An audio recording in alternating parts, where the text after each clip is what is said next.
კოალიცია ქართული ოცნების ქობულეთის გამგებლობის კანდიდატი წინა საარჩევნო შეხვედრებს განაგრძობს.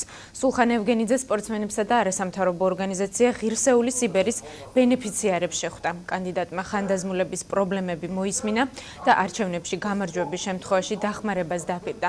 შეხვედრა არასამთავრობო ორგანიზაცია ღირსეული სიბერის ორგანიზებით გაიმართა.